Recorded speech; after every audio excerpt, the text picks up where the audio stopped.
Hello বন্ধুরা, good morning. তিস্তার লাইফস্টাইলে তোমাদের অনেক অনেক স্বাগত অ্যান্ড ভালোবাসা। দেখো, আমি গাছ লাগিয়েছি। এটা আমিই লাগিয়েছিলাম, জবা ফুল গাছ।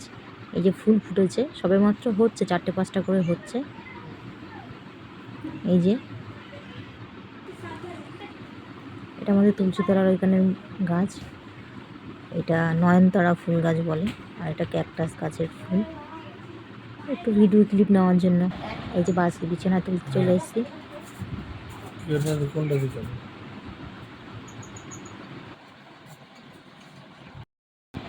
এরপরে বিছানা তুলে নেবো। বিছানাটা আমি তুলে নিয়ে, এই যেমন বিছানা তোলা হয়ে গেছে, এরপর আমি যাব রান্নাঘরে। আমরা রান্নাঘরের বাসন তুলব। আমি আবার রান্নাঘরের রাত্রিবেলা বাসন মাজা, রান্নাঘর পোছা, গ্যাস পোছা, এগুলো আমি করে রাখি। যেহেতু আমার হাজব্যান্ড সকালবেলা কাজে যায়, ভোরবেলা আমার রান্না করে সব করে রাখতে হয়। তো এগুলো সব তুলে দিয়েছি। এই যে বাসনগুলো সব তুলছি। তুলে যেহেতু রান্নাঘরটা পরিষ্কার, হালকা করে আবার একটু পরিষ্কার করে স্নান করে দিয়ে আবার আজকে যেহেতু রোববার, আবার রান্না বসাবো।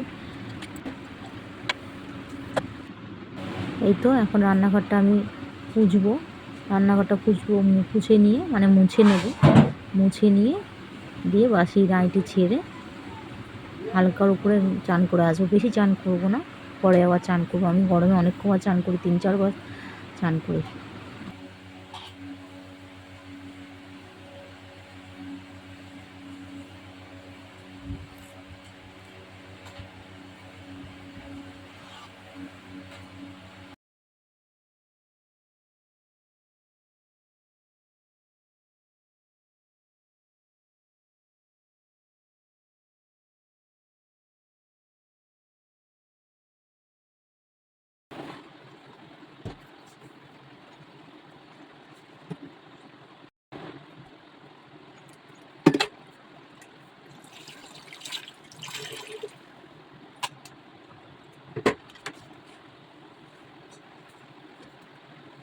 দেখো বন্ধুরা, জামা কাপড়গুলো সব আমার কাঁচা হয়ে গেছে, রোদে দিয়ে দিয়েছি।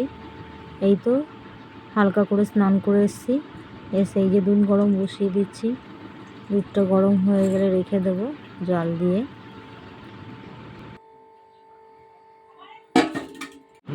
মাংসটা আমি আগেই ধুয়ে রেখেছিলাম, ধুয়ে রেখে দিয়েছি পরিষ্কার করে। এই যে এখন ডাল বসিয়ে নিচ্ছি। আজকে টক ডাল হবে, আম দিয়ে ডাল করব। ডালটা আমি ধুয়ে নিচ্ছি। দুটো কাঁচা লঙ্কা আর হালকা লবণ দিয়ে ডালটা আমি সিদ্ধ করে নেবো। এই যে দুধটা আমার হয়ে গেছে, দুধটা রেখে দেবো। আর এই যে দেখো বন্ধুরা, ঘরে দই পেতেছি।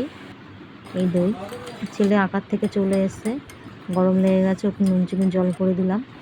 এই যে ডালে আম দিয়ে দিলাম, ডালটা ফুটে গেছে, আম দিয়ে দিয়েছি। এই যে হলুদ দিয়ে দিলাম। এরপর আমি ডালটা ফোড়ন দিয়ে দেবো। এই তো এখন ফোড়ন দিয়ে দেবো। যে এখন আবার আমার হাজব্যান্ড বাজার থেকে এসে, গরম লাগছে, ও বলছে আমাকে একটু লস্যি করে দাও। ঘরে দই পেতেছিলাম, ওই দই দিয়ে ওকে একটু বিট নুন দিয়ে লস্যি করে দিলাম হালকা করে। তো লস্যি খাওয়া হয়ে গেছে ওর। লস্যি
এই তো মাংসটা এখন আমি ম্যারিনেট করে নেবো। একে একে সব মশলাগুলো দিয়ে মেখে ফ্রিজে রেখে দেবো। মাছটা আমি রেখে দিলাম ফ্রিজে, তবে মাছটা আমি ধুয়েই রাখবো। আমি ফ্রিজে রেখে দিলাম আপাতত, যেহেতু গরম পড়েছে, রান্নাঘরটা প্রচণ্ড গরম আর রেস্টুরেন্টের চালা তো অনেকটা গরম হয়, ওই জন্য মাংসটা রান্না হয়ে যাবে। রান্নাঘরটা পরিষ্কার করে দিয়ে তারপরে মাছটা ভালো করে ধুয়ে ফ্রিজে রেখে দেবো। তারপরে আমি অন্যান্য তরকারিগুলো ভিডিওটা আমি বানাবো দেখে।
বাজারগুলো আমি গুছিয়ে আসছি, হ্যাঁ একটু গুছিয়ে নিই, বাজারগুলো সব জায়গা মতো রেখে দিই।